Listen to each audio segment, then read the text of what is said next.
জেতা match Bangladesh draw করে, draw হওয়া ম্যাচ বাংলাদেশ হেরে বসে।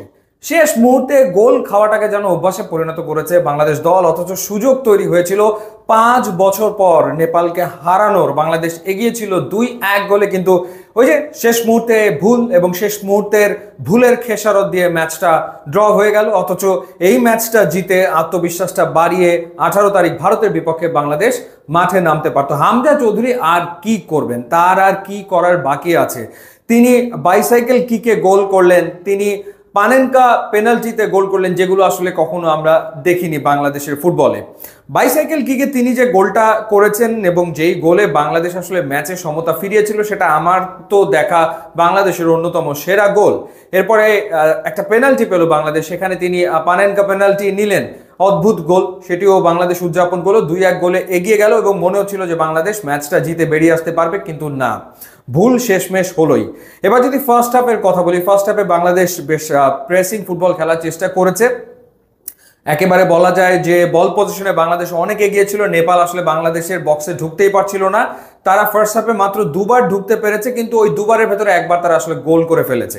একবার তারা একটা পেনাল্টির অ্যাপিল করেছিল এবং দ্বিতীয়টাতে তারা গোল করেছে। এবং প্রথম যে গোলটা বাংলাদেশ খেলো, সেখানে যথারীতি কিন্তু ভুল ছিল ডিফেন্সের, এবং সেখানে সাদউদ্দিনের নাম আসবেই। সাদউদ্দিন ঠিকভাবে মার্ক করতে পারেনি এবং পরবর্তী সময়ে বলটা ক্লিয়ার করার কথা সোহেল রানার, তিনিও সেটা পারেননি, যার কারণে রোহিত চাঁদ তিনি শট নিয়েছেন এবং মিতুল মার্মা সেটি আসলে ঠেকাতে পারেননি। মানে ডিফেন্সের ভুল তো হয়েছে, কিন্তু গোলকিপার যে তার ক্যারিশমায় গোলটা ঠেকিয়ে দেবেন সেটা আসলে হয়নি, যার কারণে 1-0 গোলে এগিয়ে থেকে বিরতিতে যায় নেপাল। দ্বিতীয় হাফে যেটা হয়েছে যে সমিত সোমকে যখন নামানো হলো, প্রশ্ন আরো একবার আসে যে হাভিয়ার কাবরেরা কেন স্টার্টিং 11-এ সমিত সোমকে রাখেন না, বা এই ম্যাচেও রাখলেন না।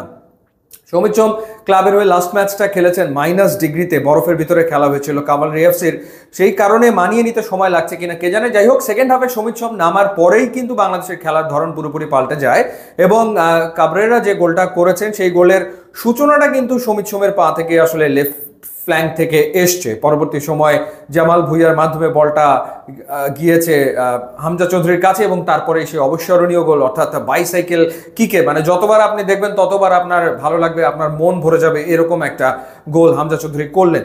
হামজা চৌধুরী এই নিয়ে বাংলাদেশের জার্সিতে 5টা ম্যাচ খেললেন এবং 5 ম্যাচে তিনি গোল করে ফেললেন 4টা। এর আগে তিনি ভুটানের বিপক্ষে একটা গোল করেছিলেন, সেটা কর্নার থেকে হেডারের মাধ্যমে। এরপরে তিনি হংকংয়ের বিপক্ষে ফ্রি কিকের মাধ্যমে গোল করেছেন, অর্থাৎ সেই গোলটাও দেখার মতো ছিল।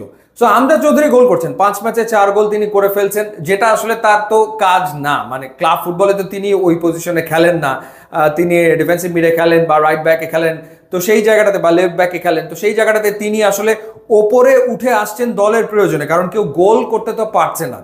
আজকে রাকিব নিষ্প্রভ ছিলেন, ফাহিম বারবার উপরে উঠেছেন, একটা হেডার নিয়েছেন গোলকিপার বরাবর, শট নিয়েছেন, সেই শট নেপালিরা ব্লক করে দিয়েছে, তিনি চেষ্টা করেছেন কিন্তু গোল আসলে তিনি পাননি, যার কারণে হামজাকে উপরে উঠে আসতে হয়েছে। ফার্স্ট হাফে জামাল ভুঁইয়া একটু উপরে খেলছিলেন, পরে যখন তিনি নিচে নেমে এলেন তখন হামজা উপরে উঠে আসার ফলেই কিন্তু বাংলাদেশ বেশ অ্যাটাকিং ফুটবল ওই ফেজটাতে খেলেছে। কিন্তু এরপরে যখন একটু পায়ে টান লেগে হামজা মাঠ থেকে বেরিয়ে গেলেন, তখনই আসলে মন কেমন যেন করছিল যে এবারই বুঝি বাংলাদেশ আসলে গোলটা খেয়ে বসে কিনা, এবং দেখা যাবে যে শেষমেশ জেতা ম্যাচটা ড্র করে বেরিয়ে আসতে হবে, সেটা আসলে হয়েছে। হাভিয়ার কাবরেরা বেশ কয়েকজনকে খেলিয়েছেন, সেকেন্ড হাফে চেঞ্জ করেছেন, সেখানে হৃদয়কে নামিয়েছেন, এরপর আহাদ শাকিল তপুকে খেলিয়েছেন, যেহেতু ইনজুরিতে পড়ে গিয়েছিলেন জায়ান, সেটা একটা চিন্তার কারণ যে ভারত ম্যাচের আগে জায়ান যদি সুস্থ না হয়ে ওঠে তাহলে আসলে বিপদ হতে পারে। এরপর হৃদয়কে তিনি খেলিয়েছেন এবং কিউবা মিচেলকে শেষ মুহূর্তে তিনি নামিয়েছেন। কিন্তু শুরু থেকে আসলে সমিত সোম তাকে কিন্তু বাংলাদেশ দল মিস করেছে, কারণ বাংলাদেশ বল পজিশনে ফার্স্ট হাফে এগিয়ে থাকলেও ওই ক্রিয়েটিভিটি জায়গাটাতে কিন্তু ঘাটতি ছিল, যেই কারণে গোল করার অপরচুনিটি ফার্স্ট হাফে বাংলাদেশ তৈরি করতে পারেনি। তো যাই হোক, নেপালের সাথে বাংলাদেশ সবশেষ যে 6টা ম্যাচ খেললো, সেই 6টা ম্যাচের যে 7টা ম্যাচ খেললো, সেই 7 ম্যাচের ভেতরে 5টা ড্র, 2টা বাংলাদেশ হেরেছে, অর্থাৎ নেপালের বিপক্ষে বাংলাদেশ কিন্তু জয় বের করে আনতে পারছেন এবং 5 বছর কিন্তু হয়ে গেছে, যেটা ডেফিনেটলি চিন্তার কারণ। তারপরে দেখা যাক ভারতের বিপক্ষে বাংলাদেশ কেমন করে। ইউটিউব ইনস্টাগ্রাম লিঙ্ক দিয়ে আসা প্রযোগ দিলে খুবই খুশি হবেন। Thanks for watching.